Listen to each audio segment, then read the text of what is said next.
ஆண்டவர் பிரான்சிஸ் மறைவிற்கு கன்னியாகுமரி மாவட்டம் கோட்டார் ஐயர் இல்லத்தில் அவரது புகைப்படத்திற்கு நினைவஞ்சலி செய்யப்பட்டது. மாவட்டத்தில் உள்ள அனைத்து கிறிஸ்தவ தேவாலயங்களிலும் நாளை போப் ஆண்டவரின் நினைவாக இரங்கல் திருப்பலி நடைபெறும் என ஆயர் நசரேன் சூசை தகவல் தெரிவித்துள்ளார். போப் ஆண்டவரின் நினைவாக இரங்கல் திருப்பலி நடைபெறும் என ஆயர் நசரேன் சூசை தகவல் தெரிவித்துள்ளார். உலக கத்தோலிக்க திருச்சபை தலைவராக இருந்து வந்த போப் ஆண்டவர் பிரான்சிஸ் இன்று காலையில் காலமானார். அவர் வயது மூப்பு காரணமாக நிமோனியா உள்ளிட்ட நோய் பாதிப்புக்கு ஆளாகி இருந்தார். இதனைத் தொடர்ந்து மருத்துவ சிகிச்சை பெற்று வந்த போப் பிரான்சிஸ் அண்மையில் வீடு திரும்பினார்.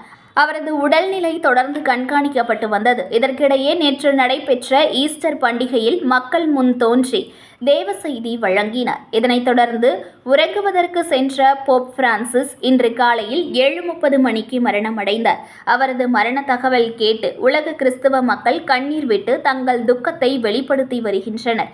இந்த நிலையில் கன்னியாகுமரி மாவட்டம் கோட்டார் மறைமாவட்ட ஆயர் நசரேன் சூசை தலைமையில் நாகர்கோவிலில் உள்ள ஆயர் இல்லத்தில் மறைந்த போப் ஆண்டவரின் புகைப்படத்திற்கு கோட்டார் மறைமாவட்ட ஆயர் நசரேன் சூசை தலைமையில் மலரஞ்சலி செலுத்தி பிரார்த்தனை செய்யப்பட்டது. மேலும் கன்னியாகுமரி மாவட்டத்தில் உள்ள அனைத்து கிறிஸ்தவ தேவாலயங்களிலும் இரங்கல் மணி அடிக்கப்பட்டு அவரது புகைப்படத்திற்கு மெழுகுவர்த்தி ஏந்தி அஞ்சலி செலுத்தவும் அறிவுறுத்தப்பட்டுள்ளதாக ஆயர் தெரிவித்தார். நாளைய தினம் குமரி மாவட்டத்தில் உள்ள அனைத்து கிறிஸ்தவ தேவாலயங்களிலும் மறைந்த போப் ஆண்டவரின் நினைவாக இரங்கல் திருப்பலி நடத்தவும் அறிவிக்கப்பட்டுள்ளதாக ஆயர் தெரிவித்தார். நண்பகல் வேளையில் நம்முடைய திருத்தந்தை பிரான்சிஸ் அவர்கள்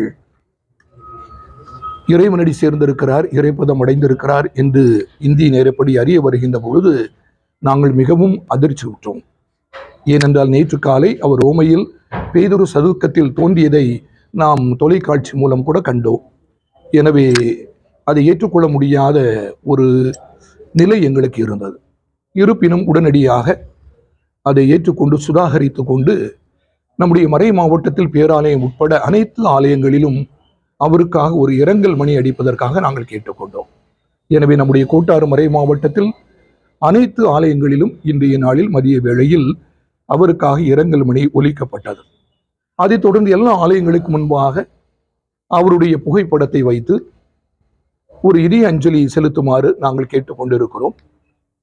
நாளைய நாளில் நம்முடைய கோட்டாறு மறை மாவட்டத்தின் சார்பாக மாலை 6 மணிக்கு அதனுடைய தலைமை பேராலயமாம் கோட்டாறு புனித சவேரியார் பேராலயத்தில் வைத்து அவருக்கான திருப்பலி ஒன்று நாம் ஏற்பாடு செய்திருக்கிறோம். நாளை மாலை 6 மணிக்கு வெவ்வேறு பங்குகளில் இருக்கின்ற நிலையை பொறுத்து அங்குள்ள அருள் பணியாளர்களும் மக்களும் இணைந்து அந்த ஆலயங்களிலும் கூட இவ்வாறு திருப்பலி நிறைவேற்ற இருக்கிறார். இப்பொழுது நாம் எடுத்திருக்கின்ற ஒரு முயற்சியாக இருக்கிறது.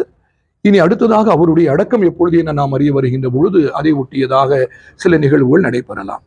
இந்நேரத்தில் அவரை இழந்து தவிக்கின்ற நேரத்தில் அனைத்து கத்தோலிக்க கிறிஸ்தவ மக்கள் சார்பாகவும், அதை கடந்து கிறிஸ்தவ மக்கள் அனைவருடைய சார்பாகவும், அதையும் கடந்து இந்த உலக மக்கள், ஏனென்றால் அதிகமாக அவர் இந்த உலகை நேசித்தார், இயற்கை நேசித்தார், அனைவருடைய சார்பாகவும் ஆழ்ந்த இரங்கலையும் அஞ்சலியும் நாம் செலுத்துகின்றோம்.